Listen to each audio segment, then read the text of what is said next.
également et être abonné à toutes les nouvelles que l'on met à l'intérieur. Je veux vous présenter tout de suite un autre des finalistes de la 5e saison de l'émission Voir Grand, qu'on diffuse les week-ends ici au Canal Argent. Ça fait plaisir d'accueillir Danny Constrom, qui est propriétaire de Un Style de Vie.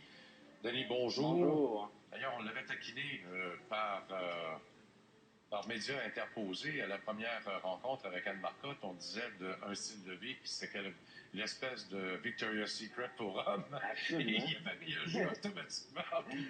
Ben ouais, on a réalisé que même sur les réseaux sociaux, ça avait vraiment bien réagi. C'est quand même assez impressionnant de recevoir ça. Comment est-ce qu'on peut véritablement comparer Un Style de Vie à Victoria's Secret? Aujourd'hui, Pendant masculin par rapport au pendant féminin? c'est sûr que par rapport à la quantité de nombre de boutiques, non. Mais peut-être dans 10 ans, on ne sait jamais avec les franchises. Mais par le style, je parle. Là. Oui, par le style, oui, parce qu'on a vraiment des moyens à haut de gamme de sous-vêtements pour hommes. Là, vous avez un magasin, vous allez sur Internet. Qu'est-ce qui marche le plus, le magasin ou l'Internet? Le magasin fonctionne très bien, mais c'est sûr qu'avec les conseils qu'on a eus à voirgrand.tv, on va mettre beaucoup d'accent en 2013 sur notre site Internet. Donc déjà, depuis notre passage à Voirgrand, unstyledevie.com a vraiment bien fonctionné. Bon. Alors, comment on s'est présenté, justement? Qu'est-ce qui vous a incité à aller à l'émission Voirgrand? Mais moi, à la base, c'était d'avoir des conseils judicieux sur les franchises. Et c'est un peu cette information-là que je voulais obtenir parce qu'on croit beaucoup au concept, notamment de la vitrine vivante, de la bobette mobile, tout ça qui a fait jaser partout à travers le monde. Donc, c'est un peu ces conseils-là que j'avais besoin pour les franchises. Bon, alors, quand on veut devenir franchiseur, parce que c'est ça que vous voulez devenir, absolument. Donc, une première expérience, un premier magasin, on vend, on développe le style. Est-ce que ça a été difficile de développer le style? Est-ce que le marché était là? Parce que vous êtes dans la région de Québec quand même. Là. Mais c'est sûr qu'à Québec, une boutique de sous-vêtements pour hommes, il n'y en a pas. Donc, on est les seuls à Québec. Donc, c'est pour ça qu'on s'est bien positionné sur la rue Saint-Jean, donc accessible pour les touristes et le commun des mortels. Donc, cette portion-là, pour moi, ça a été relativement facile. Mais si on veut aller plus loin au Québec, c'est sûr qu'il y a des analyses à faire. Bon, et comment, justement, vous vous situez par rapport au reste du Québec? Ou peut-être même, si on veut aller en franchise, les possibilités sont énormes, là, sont extrêmement grandes. Tout à fait. C'est sûr que dans mon domaine, les sous-vêtements et même bains pour hommes, il y a un grand manquement au Québec. J'aurais créé une boutique de lingerie pour femmes. Il y en a tellement de boutiques. Donc, pour moi, je voulais avoir de quoi qui était unique. Et au Québec, il n'y en a pratiquement pas. Donc, pour moi, le marché est ouvert devant moi. Et avec un concept très fort aussi. Comment ça s'est passé, justement? Parce que là, c'est presque du speed dating quand vous allez vous présenter à Voirgrand. La première audition, c'est quoi, 3 minutes à peu près? Vous avez qu'il faut que tu sois concis. Là. Tout à fait. Puis c'est impressionnant parfois, là. Absolument. Puis avec des juges d'expérience, avec Anne Marcotte, c'est sûr que c'est impressionnant. Mais on est arrivé justement avec notre façon de voir notre entreprise, avec nos concepts de qu'est-ce qui était réaliste pour nous. Puis je pense que j'ai convaincu les gens avec qui je suis et avec notre entreprise aussi. Parce que l'accord de cette année est quand même de haut niveau. Tout à fait. Comment on se situe à un style de vie par rapport au reste des concurrents? Là? C'est important, ça aussi. Tout à fait. C'est sûr qu'être présent, pour moi, je suis déjà gagnant d'être présent. Être parmi les 5 finalistes sur 200 auditions, pour moi, c'est vraiment une belle victoire. Et la crédibilité d'une entreprise est là, selon moi. C'est sûr que je travaille très fort sur les réseaux sociaux, sur faire connaître l'émission, et ainsi de suite. Donc, à ce niveau-là, je suis très heureux. Bon, la visite, comment ça s'est passé? Là? Parce qu'il y a toujours la visite industrielle, là. Tout à fait. C'était une super belle visite, voir justement le concept de la vitrine vivante, les produits, parce que bien beau dire que c'est des beaux sous-vêtements et beaux maillots de bain, mais il faut le voir, il faut le toucher pour bien comprendre. Donc, cette visite-là a été pour eux et pour moi probablement très intéressante. J'ai eu l'impression, en voyant les photos d'Anne Marcotte, par exemple, ou encore de la façon dont vous gérez vos mannequins, de gérer le magasin, que vous aimez provoquer. Est-ce que c'est une idée que je me fais ou c'est l'idée de provoquer pour être capable d'attirer le regard? Moi, à la base, faire une entreprise pour faire une entreprise, ça ne m'intéresse pas. J'ai le goût de faire de quoi qui est différent des autres et c'est pour ça que j'avais vraiment le meilleur aspect pour moi, c'est de faire une vitrine vivante. Forcément, ça provoque un peu, mais j'avais le goût de faire de quoi qui était totalement différent. Comment c'est accueilli, ça? Je ne dirais pas accepté, mais comment c'est accueilli? C'est sûr que sur la rue, étant donné que c'est la rue Saint-Jean, c'est une des rues plus populaires à Québec. Là. Donc, c'est passage. Absolument. On a un taux de pourcentage de 95% des gens qui sourient.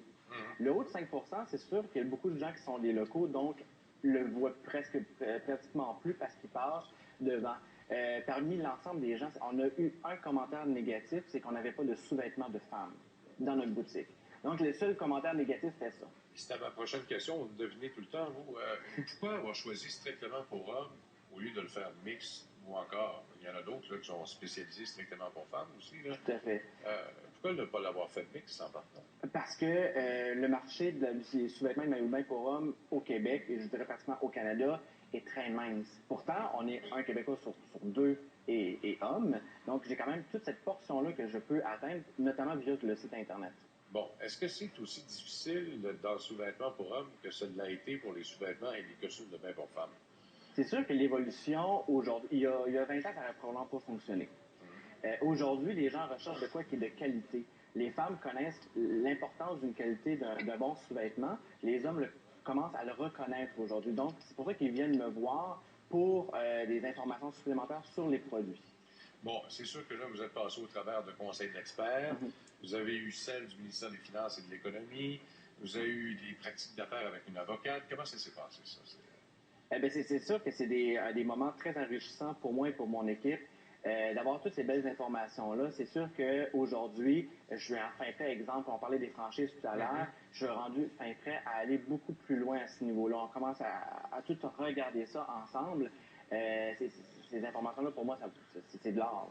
Bon, est-ce que vous êtes allé jusqu'à vous informer, parce que vous savez qu'il y a un regroupement au Québec qui existe pour les franchiseurs. Est-ce que vous êtes allé jusqu'à faire des démarches de ce côté-là? Oui, absolument. Il y a un salon en avril des franchises. À Québec. À Québec et une, je pense aussi à Montréal, si je ne me trompe pas. C'est sûr qu'on s'est inscrit pour aller voir. Pour moi, je tente d'aller avoir de l'information et ainsi de suite. Donc, oui, on est à ces étapes-là pour aller chercher beaucoup plus d'informations. Est-ce que c'est le seul moyen de développement pour un style de vie, ça, la franchise, ou si on peut aller aussi en ouvrant d'autres magasins? Oui, c'est sûr qu'à mon nom personnel, j'ai au minimum 5 boutiques.